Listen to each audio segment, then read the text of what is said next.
Hello everyone दोस्तों, क्या हाल चाल आप लोगों का। तो आज है हमारा 1000 वीडियोस की सीरीज का 179 नंबर का वीडियो। फ्रेंड्स, आज जो मैंने नॉन होमोजीनियस डिफरेंशियल इक्वेशन का क्वेश्चन लिया है उसमें हम डिस्कस करने वाले हैं यहाँ पे पर्टिकुलर इंटीग्रल कैलकुलेट करने के 3 केसेस को। हमारा क्वेश्चन है D square plus 2d plus 1 multiplication Y is equal to X sine X. यहाँ पे फर्स्ट ऑफ ऑल तो ये चीज आप ध्यान में रखिएगा कि जो कैपिटल डी है उसको हम कहते हैं डिफरेंशियल ऑपरेटर, जिसका मतलब होता है डी बाई डी एक्स।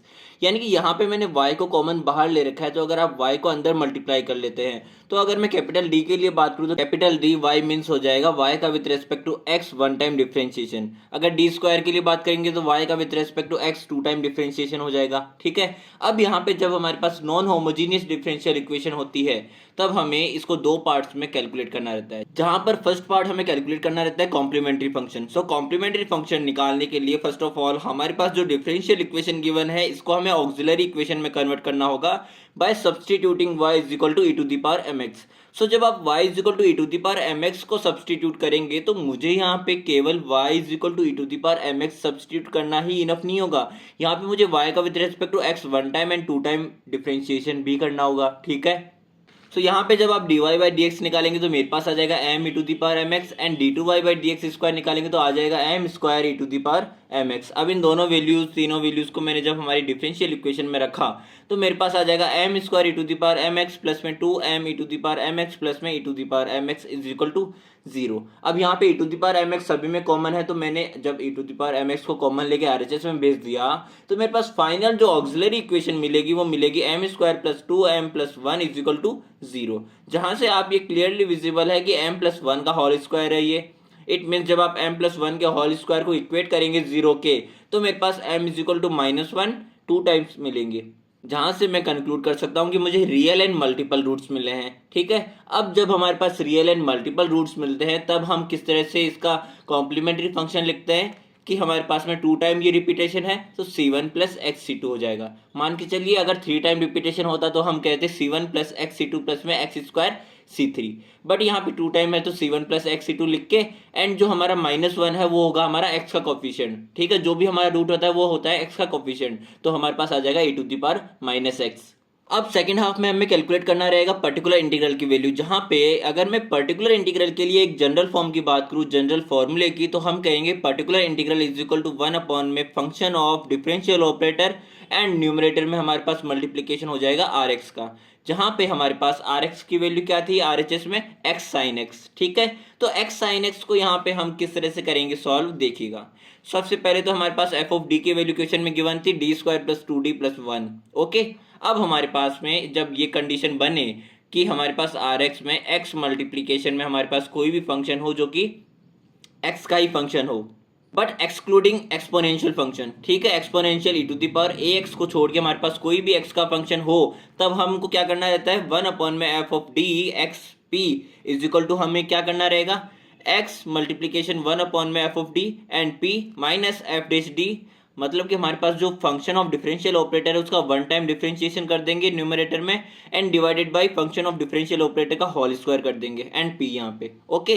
तो यहाँ पे मैंने जो कहा वही मैंने यहाँ पे किया है कि हमारे पास में जो x है उसको आगे लिख दिया एंड d प्लस 1 का whole square sine x minus में डिफरेंशियल ऑपरेटर का हमारे पास डिफरेंशिएशन वन टाइम, तो मेरे पास आ जाएगा 2d plus 1 and differential operator का हमारे पास में होल स्क्वायर यानी कि d प्लस 1 का होल स्क्वायर हो जाएगा।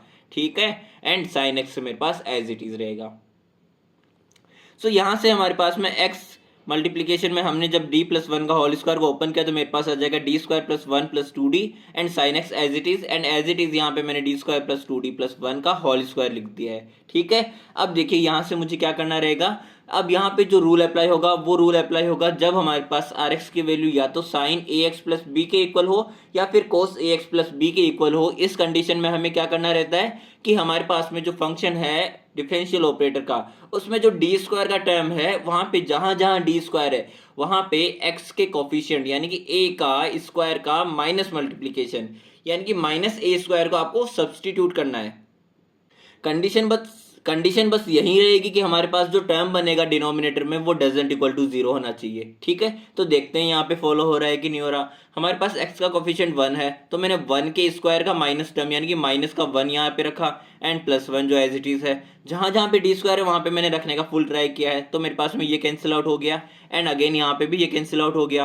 तो मेरे पास जो फाइनल टर्म बनेगा वहाँ पे देखो, पहली चीज़ तो ये कि डिनोमिनेटर में मेरे पास 0 का टर्म नहीं बन रहा, तो मेरा ये रूल फॉलो कर रहा है। ठीक है, एंड मेरे पास आ जाएगा x multiplication 1/2d sign x minus में 2 multiplication d plus 1 divided by 2d का होल स्क्वायर हो जाएगा 4d स्क्वायर, मल्टीप्लीकेशन में न्यूमरेटर में आ जाएगा साइन एक्स। ओके, अब यहाँ से जब आपके पास में 1/d(f(x) हो तो आपको ये रूल याद कर लेना है कि आपको उस कंडीशन में इंटीग्रेशन करना रहता है जो फंक्शन है हमारा f(x) उसका x के रेस्पेक्ट में 1 टाइम इंटीग्रेशन। ओके, तो यहाँ पे मेरे पास में sin x का मैंने इंटीग्रेशन किया तो मेरे पास आ जाएगा माइनस का cos x एंड मेरा जो x/2 है वो मेरे पास बाहर रहेगा एज इट इज़। यहाँ पे जब हम डी स्क्वायर की जगह पे अगेन जो ऊपर हमने रखा था डी स्क्वायर की जगह पे एक्स का कोफिशिएंट का स्क्वायर का माइनस टर्म वो हमने यहाँ पे वापस से रखा तो मेरा -1 आ गया एंड माइनस को जब आपने मल्टीप्लाई किया बाहर तो +1 हो गया। सो +1/2 एंड मल्टीप्लीकेशन में जब हम साइन एक्स को अंदर मल्टीप्लाई कर देंगे तो मेरे पास में आ जाएगा डी साइन एक्स प्लस में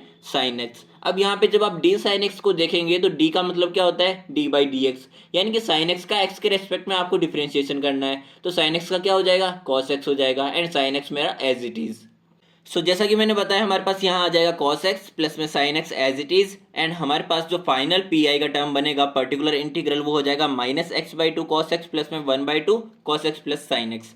सो आफ्टर सेकेंड हाफ हम बात करेंगे कि जो फाइनल सॉल्यूशन है नॉन होमोजीनियस डिफरेंशियल इक्वेशन का after computing complementary function and particular integral, हमें इन दोनों को सम कर देना है y निकालने के लिए, यानी कि इसका सॉल्यूशन निकालने के लिए। सो हमारे पास फाइनली आ जाएगा y is equal to complementary function plus में पर्टिकुलर इंटीग्रल। सो ये था हमारा आज का सॉल्यूशन। मिलते हैं हमारे नेक्स्ट वीडियो में। थैंक यू सो मच देखने के लिए।